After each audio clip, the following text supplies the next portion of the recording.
जोड़ी राधे श्याम मनोहर जोड़ी नंदन विश्वास जोड़ी नंदन विश्वास जोड़ी।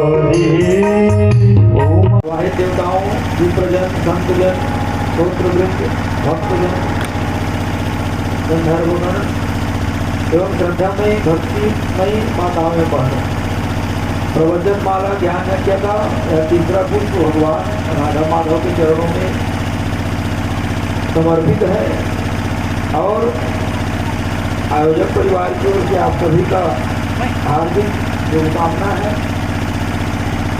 और व्यास से हमारी मंगल कामना है कि आपके अंतःकरण में भगवान की भक्ति है, क्योंकि भगवान माधव को तो भक्ति ही प्रिय है, भक्ति प्रिय माधव। भगवान प्रेम के कारण भगवान का अनेक प्रकार का अवतार होता है और अवतार लेकर के साधु संत पुरुषों को मित्र धेनु सभी का भगवान रखते हैं। ये भगवान की भक्त वत्सलता। प्रिय स्वनी शीतल साहू जी की पुण्य वार्षिक प्राप्त के निमित्त में उनके समस्त परिवारों और उनके चिरंजीवी श्री मुकेश साहू, श्रीमती भारती साहू और समस्त साहू परिवार के द्वारा ये ज्ञान यज्ञ का आयोजन किया गया है। कल आप सभी ने श्रवण की कि राजा परीक्षित को कष्ट काटने से 7 दिन की प्राप्त और सुखदेव जो है भगवान के रूप में ही उनको जीवन को उद्धार करने के लिए और उसकी मृत्यु को मंगलमय बनाने के लिए उस गंगा के तट पर दुख काल में सुखदेव जी 16 वर्षीय सुखदेव जी पधारे हैं और उषा के आसन में राजा परीक्षित प्रायोपवेशन बैठे हुए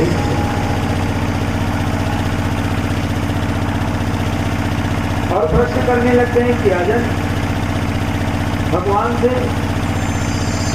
कल आप सभी ने कथा श्रवण किया सृष्टि निर्माण। अभी सृष्टि का निर्माण कैसे है? मनु और शत्रुपा के कारण ही हम मानव कहलाते हैं। मनु शत्रुपा से 2 पुत्र और 3 पुत्रियों को जन्म दिया, आकुति, देवहूति और प्रसूति और प्रियव्रत और उत्तानपाद, ये 2 पुत्र हो।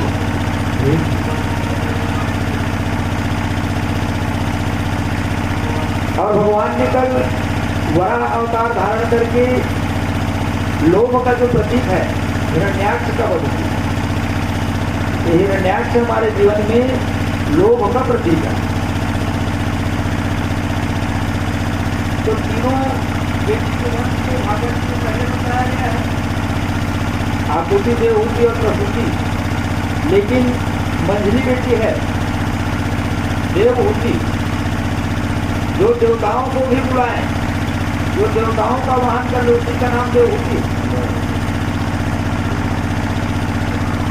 ब्रह्मा जी की छाया से पुत्र का जन्म हुआ था और उस पुत्र का नाम करदम। जिन्होंने अपने इंद्रियों का दमन किया उन्हीं का नाम करदम। और ये बिंदु सरोवर में जाकर के 10,000 वर्ष तक तपस्या किया तो भगवान प्रकट हुए और कहने लगते हैं कि बेटा करदम, कौन सी इच्छा से तुम ये तपस्या कर रहे हो?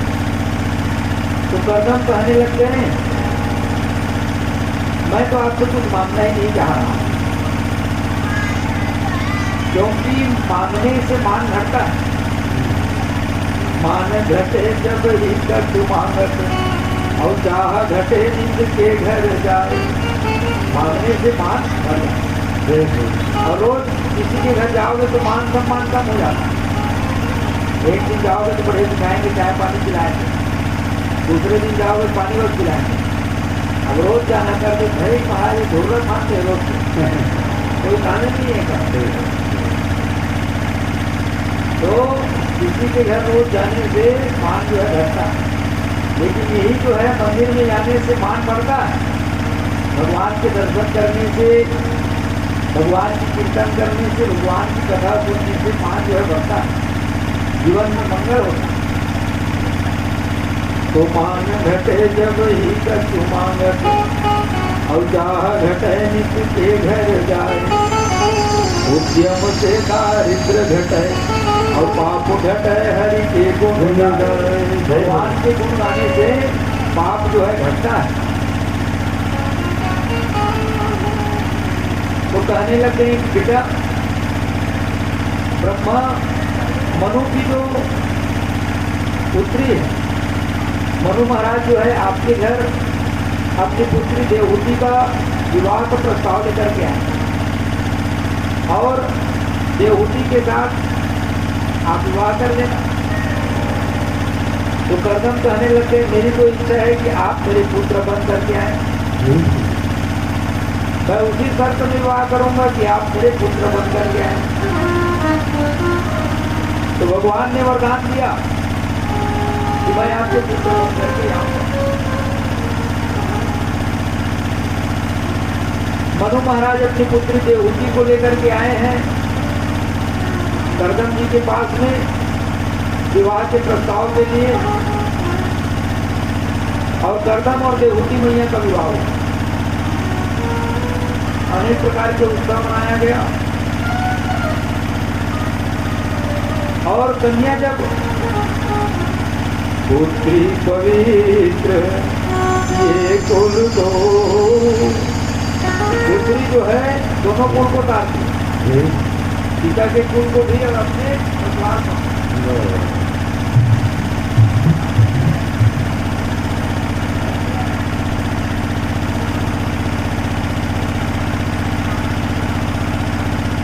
तो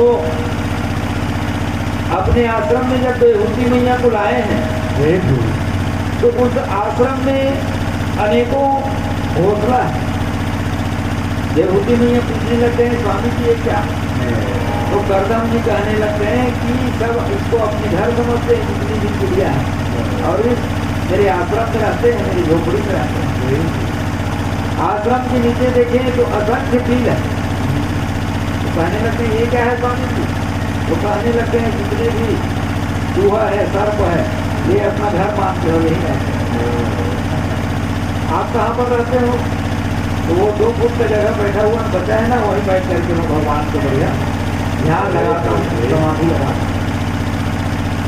खिड़की से जब देवहूति मैया देखे तो शेर और हिरण एक ही घाट में जल ग्रहण कर रहे हैं। ये कर्दम जी की तपस्या का परिणाम था कि वहाँ के जो पशु में हिंसक भावना भी खत्म हो गया। 40 वर्षों तक कर्दम जी जो है अपने उस आश्रम में समाधिस्थ हो, समाधि में बैठे। माता देवहूति कभी उनको कपड़े से तोड़ देती, जल से प्रोक्षण करती, कभी आरती कर देती। अब 40 वर्षों के बाद बुढ़ापा आ गया। 40 वर्षों के बाद अपने समाधि से कर्दम जी जब जगे तो देखे कि एक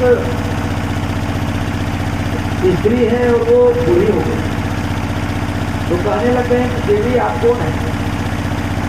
तो कहने लग गए स्वामी मैं आपकी पत्नी हूँ।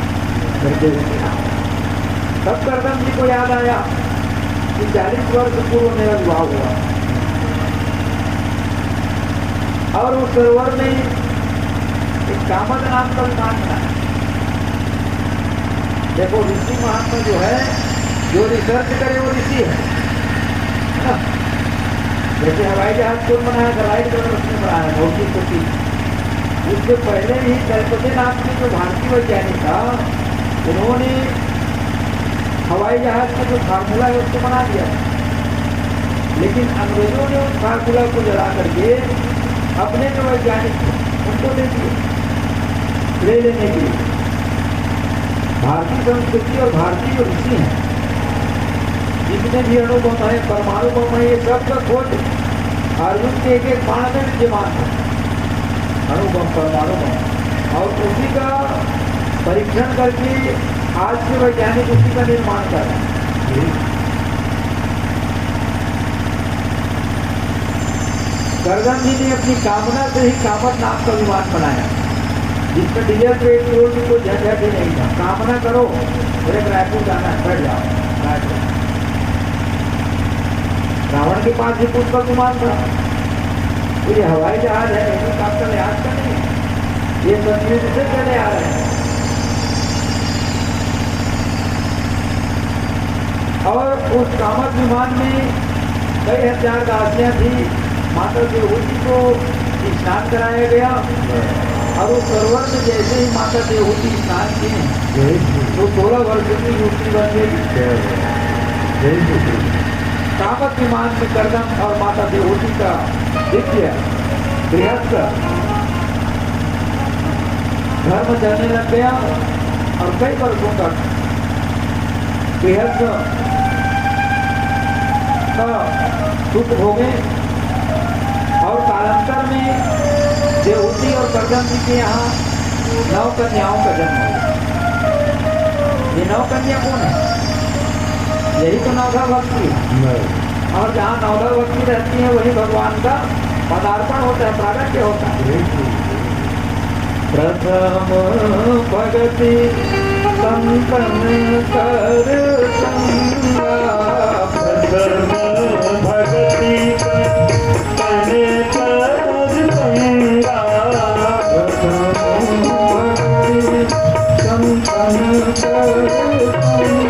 प्रथम भगति संतान कर संता दूसर रतिमक कथा। 9 भक्ति में प्रथम भक्ति भी है।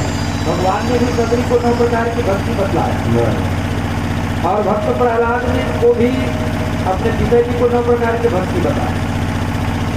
श्रवणम कीर्तनम विष्णु स्मरणम पाद सेवनम अर्चनम वंदनम दास्यम सत्यात्म निवेदनम। और जहाँ 9 भक्ति है वही भगवान का पदार्पण होने वाला है, प्रागट्य होने वाला है। कर्दम जी कहने लग गए कि देवी, अब आपके यहाँ 9 बेटी का जन्म हो गया है, अब मैं जंगल में जाकर के तपस्या करूंगा। माता देवहूति जो है कर्दम जी के पैर को पकड़ लिया। भगवान ने तो हमको वरदान दिया है कि भगवान हमारे घर में आने वाले पुत्र बन करके, और ये 9 पुत्री हैं, 9 पुत्री का विवाह करूंगी और ये अपने अपने घर को चले जाएंगे, और मैं फिर अकेली की अकेली रह जाऊंगी। तो कर्दम जी को याद आया कि भगवान ने तो हमको वरदान दिया है कि मैं आपके घर पुत्र बन करके हूँ, और जब भगवान हमारे घर पुत्र बन के आएंगे तो जंगल में जाने की क्या वजह है।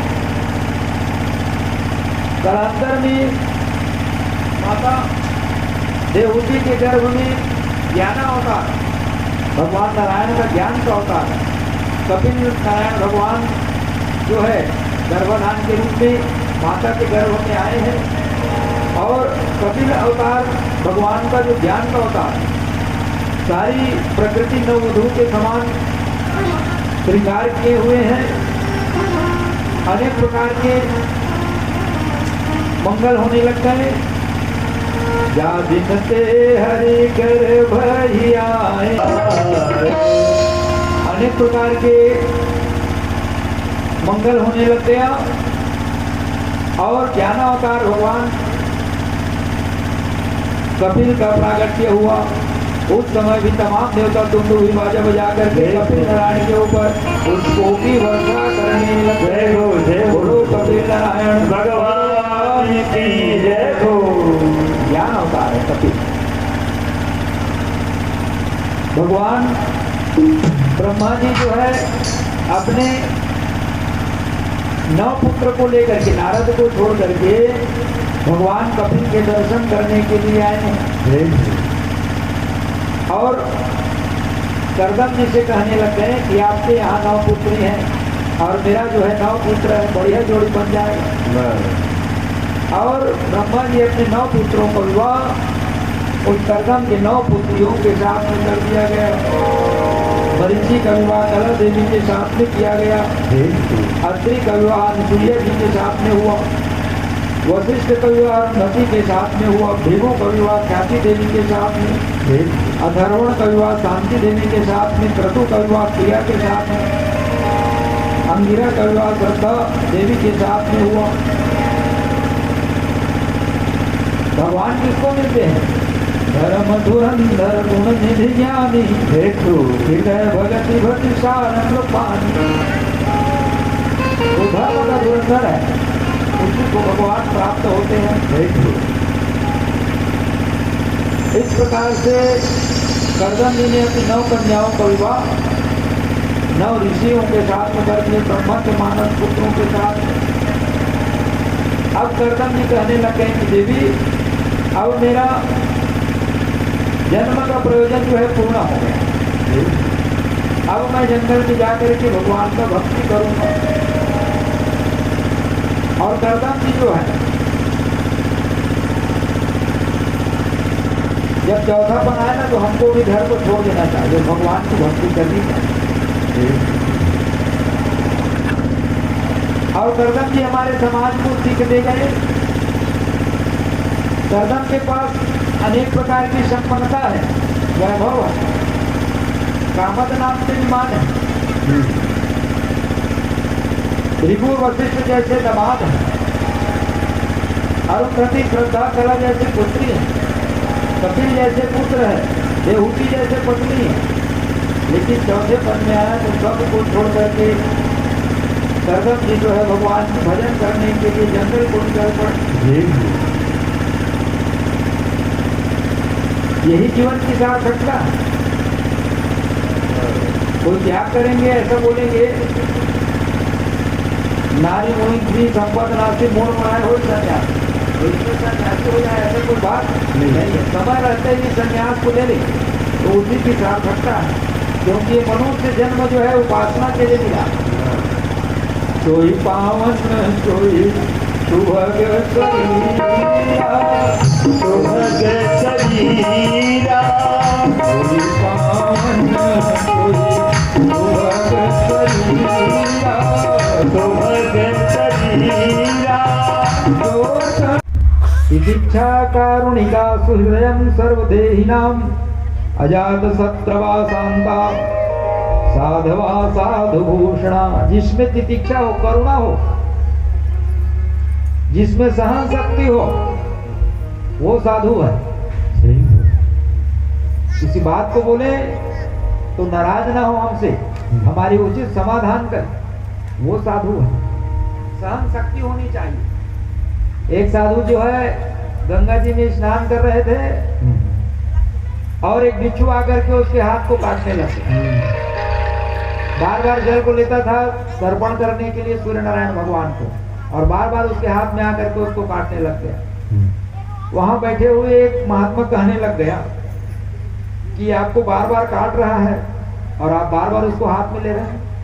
तो कहने लगे ये बिच्छू है, अपना स्वभाव नहीं भूल पा रहा, मैं अपना स्वभाव कैसे भूल पाऊं? इसका काम ही काटना है और मेरा काम ही है सरलता से उस बात को निपटाना। सहन करना ही मेरा काम है। करुणा होनी चाहिए, सहन शक्ति होनी चाहिए, वो साधु है। जो हमारे ऊपर कुछ विपत्ति आ जाए, कुछ बात बताए, हमको समाधान करे, वो साधु है। तो माता जिसमें करुणा हो और जिसमें सहन शक्ति हो वही साधु है। यथा चित्तम तथा वाचो वाच चित्वा तथा क्रिया। ऐसा नहीं होना चाहिए मुंह में राम बगल में छोरी वाली बात नहीं होना चाहिए। साधु जो बोले वो करके भी दिखाए, वो साधु है। करुणा होनी चाहिए और जितने भी देहधारी है ना उसमें भगवान की ही दर्शन करें। अजात शत्रु होना चाहिए। निज प्रभु में देख ही जगत और कहीं सन कर ही विरोध। सबको भगवान का ही स्वरूप मानना चाहिए, और जब हम सबको भगवान का स्वरूप मानेंगे तो हम किससे विरोध करेंगे? सब तो भगवान नहीं है। तो ये जो इस प्रकार का दर्शन करता है वही साधु है, जो सब में प्यारे का दर्शन करता है। ऐसे महापुरुषों का संग करना चाहिए। भाई 32 तो हमारे मुख में दांत है, कभी कभी भोजन करते करते जीभ कट जाती है। तो ऐसा कोई है क्या कि गुस्सा के कारण जी 2-4 दांत को तोड़ देते हो, जीभ को काट दिए करके? क्यों नहीं तोड़ते हो? क्योंकि जान रहे हो दांत भी हमारा है और जीभ भी हमारा है, हमको ही तकलीफ होगा। उसी प्रकार से अगर हम जगत को सोचे सब अपना है तो किसी के साथ किसी भी प्रकार का विरोध नहीं होगा। निज प्रभु मैं देखें जगत के ही सन करेंगे, कोई विरोध नहीं होगा। सब अपने अमृतस्य पुत्र है, सब अमृत के संतान है। भगवान ने हमारे ऊपर किसी भी प्रकार का भेदभाव नहीं किया है। श्री राम मैं सब जग जानी और कर हो प्रणाम जो ऋतु पानी। श्री राम के समान ही सबको जानना चाहिए। तो उन संतों के बीच में 24 घंटा बैठ करके भगवान की कथा सुनना चाहिए। तो भक्त की लक्षण बताया गया कि भक्त कैसा होता है। तो कहने लग गए कि जो मंदिर में जाकर के भगवान को दर्शन करता है ये प्राइमरी क्लास का भक्त है, और जो चलते फिरते संतों में भगवान का दर्शन करता है ये उच्च कोटि का है, मिडिल स्कूल वाले। और जो प्रत्येक प्राणियों में, कुत्ता में, गधा में, बिल्ली में, सब में भगवान को देखता है, यह हायर सेकेंडरी भक्त है। सब प्राणियों में जो देखता है भगवान। सिया राम में सब जग जानी बोल रहे नहीं, हरि व्यापक सर्वत्र समाना, हरि सब जगह है। तो इस प्रकार से जो देखता है, एक नाथ महाराज था, एक महाराष्ट्र का संत था जो 11 वर्षों तक गंगोत्री से गंगा जल ला रहे थे कावड़ के। 11 वर्षों से अपने साथियों के साथ भगवान रामेश्वरम का मैं जलाभिषेक करूंगा करके चल रहा था। 11 वर्षों की कठिन तपस्या के बाद रामेश्वर के मंदिर की शिखर दिखाई देने लग गया। वहीं पर एक गधा प्यास के कारण तड़प रहा था, अब तक प्राण छूटने के वाला।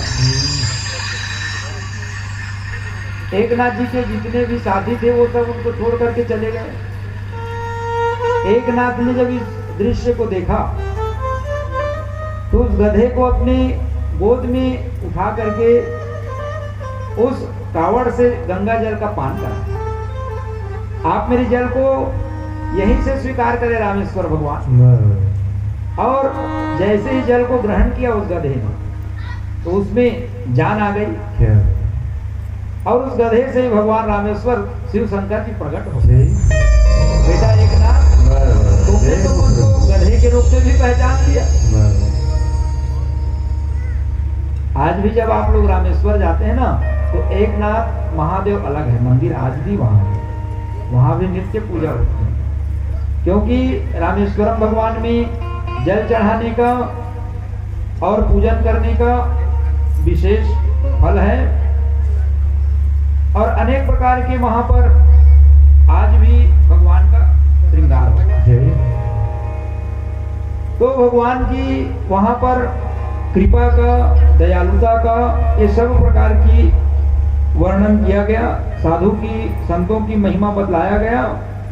और कहने लगे कि माता इनकी, भगवान की जब आप कथा सुनेंगे ना तो भगवान के प्रति आपको श्रद्धा जगेगी, आपके मन में श्रद्धा आएगी, और श्रद्धा आने से धीरे धीरे आपके मन भी भगवान की ओर अग्रसर हो जाएगा। विषय और वासना से आपका मन जो है हट जाएगा।